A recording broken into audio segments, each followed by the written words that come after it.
स्वार्थी भाभी। मीना की भाभी मीना से हर वक्त लड़ती रहती। मीना के घर में उसके भैया भाभी थे। उसके माँ बाप उसके बचपन में कार एक्सीडेंट में मर गए थे।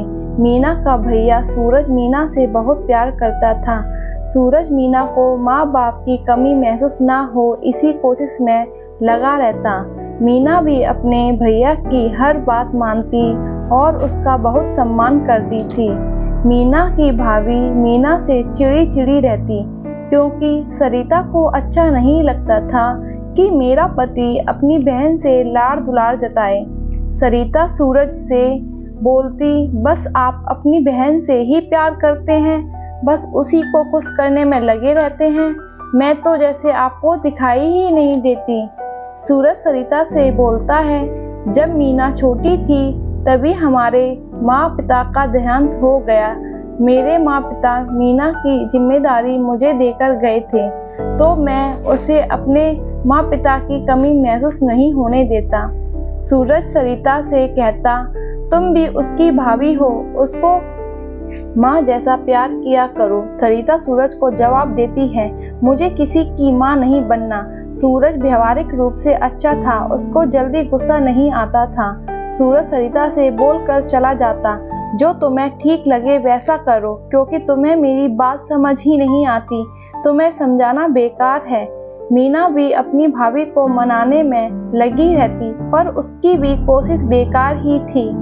सूरज के काम पर जाने के बाद सरिता मीना से पूरे घर का काम कराती और उसको ताने भी देती। मीना अपने भैया से कुछ नहीं बोलती थी। वह नहीं चाहती थी कि मेरे भैया भाभी में मेरे वजह से लड़ाई हो। एक दिन गुस्से में सरिता मीना को मार रही थी जब सूरज अचानक से आ गया। सूरज ने सब देख लिया था। वह बोला, मैंने अपनी बहन को नाजों से पाला और मेरी पत्नी मेरी बहन को मार रही है। सूरज ने मीना को सरिता से बचा लिया और सरिता के थप्पड़ रख दिया।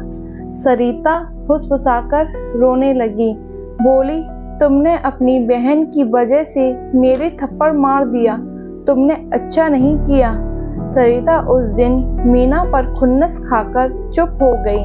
कुछ दिनों बाद सरिता ने अपने दूर के भाई को अपने घर बुलाया और उससे बोला, भैया तू यहीं हमारे घर में ही रहेगा और यहीं रहकर तू अपने लिए काम ढूंढ लेना। मनीष का चरित्र अच्छा नहीं था।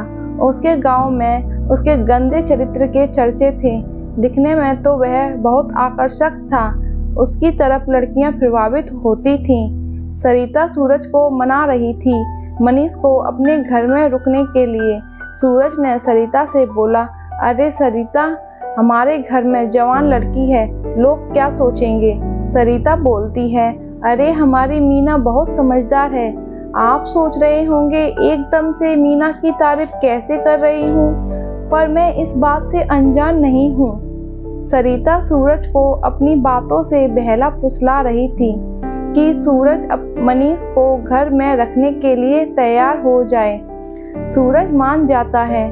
कुछ दिन तो मनीष मीना से दूर ही रहता है। मनीष दिखने में बहुत सुंदर था तो मीना भी धीरे धीरे उसकी तरफ प्रभावित हो रही थी। मनीष बस मीना को देखकर मुस्कुरा जाता। सूरज के सामने तो मनीष मीना से दूर ही रहता। सूरज के जाने के बाद ही मनीष मीना की तरफ थोड़ा थोड़ा आकर्षित होता।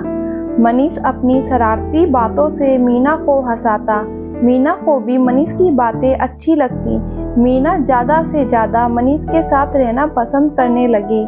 सरिता मीना से घर के काम कम ही कराती। पता नहीं सरिता के मन में क्या चल रहा था। वह मीना से अच्छा व्यवहार कर रही थी। मीना को मनीष के आने के बाद अपनी भाभी का प्यार मिल रहा था। मीना सोचती कि मनीष जी के आने के बाद मेरी भाभी मुझसे अच्छा बर्ताव करने लगी है। वह मनीष की तरफ खींची जा रही थी। मनीष को भी मीना अच्छी लगने लगी। वह दोनों एक दूसरे से प्यार तो करते थे पर बोल नहीं पाते थे। एक दिन मनीष ने हिम्मत करके मीना से बोल दिया, मीना, मैं तुमसे बहुत प्यार करता हूँ और शादी भी करना चाहता हूँ। मीना एक कदम पीछे हटकर बोलती है, यह सब ठीक नहीं है, भैया कभी नहीं मानेंगे। मनीष मीना से बोलता है, तुम जीजा की छोड़ो, तुम बताओ क्या तुम मुझसे प्यार नहीं करती? मीना चुप पड़ जाती है। फिर मनीष बोलता है, मैं ही पागल हूँ जो तुमको इतना पसंद करता हूँ। ठीक है, जब तुम मुझसे प्यार ही नहीं करती तो मैं यहाँ से चला जाता हूँ। मीना मनीष के गले लग जाती है, बोलती है, मैं प्यार तो बहुत करती हूँ, पर भैया भाभी को पता चलेगा वह दोनों मेरे बारे में क्या सोचेंगे। मनीष कहता है, हम दोनों भाग कर शादी कर लेंगे, तुम्हारे भैया तुमसे बहुत प्यार करते हैं, वह हम दोनों को स्वीकार कर लेंगे। मनीष मीना को मना ही लेता है। मीना तैयार हो जाती है, वह मनीष को खोना नहीं चाहती थी। मनीष इस बात से खुश होता है, चलो मीना मान तो गई। मनीष सरिता से अकेले में बात कर रहा होता है। मनीष बोलता है, दीदी जैसी तुमने तरकीब बनाई थी वह पूरी होने वाली है। मीना मेरे आकर्षण पर आकर्षित हो ही गई। मैंने उसको भगाने के लिए मना लिया है।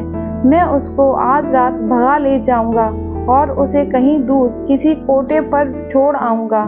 सरिता मनीष से बोलती है, वाह मेरे भाई, तूने तो मीना को मना लिया, वह तेरे साथ भागने के लिए तैयार भी हो गई। मनीष और सरिता की बातें चुपके से सूरज सुन लेता है।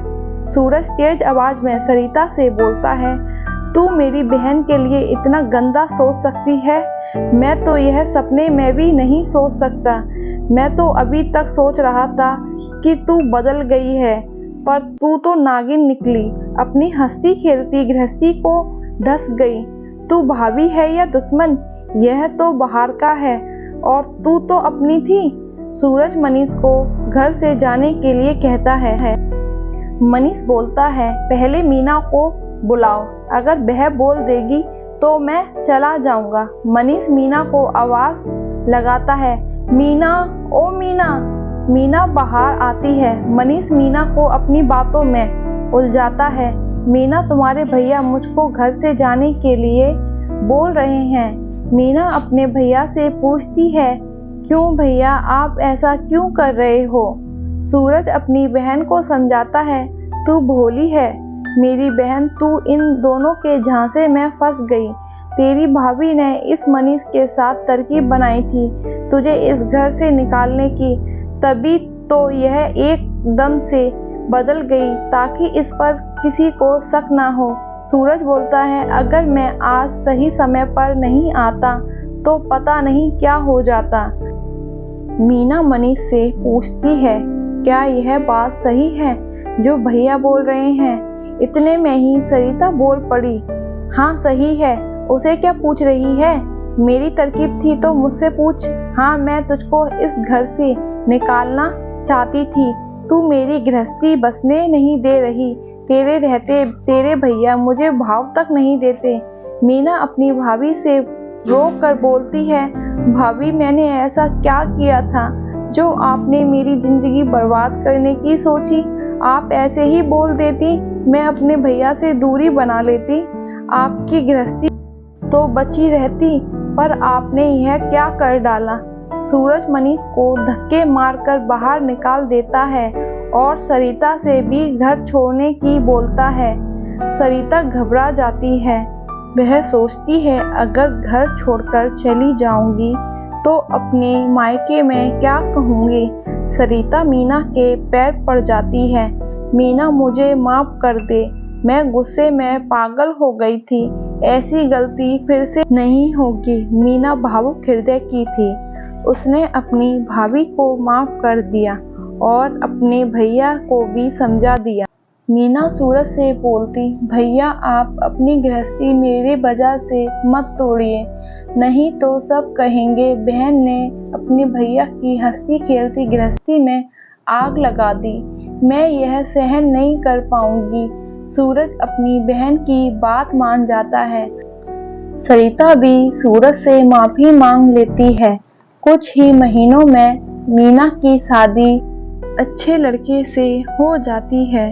सूरज और मीना अपनी अपनी गृहस्थी संभाल लेते हैं। जब अपने ही दुश्मन बन जाएं तो गैरों से क्या ही उम्मीद करें। वीडियो को देखने के लिए धन्यवाद। प्लीज़ लाइक एंड सब्सक्राइब कर दीजिएगा।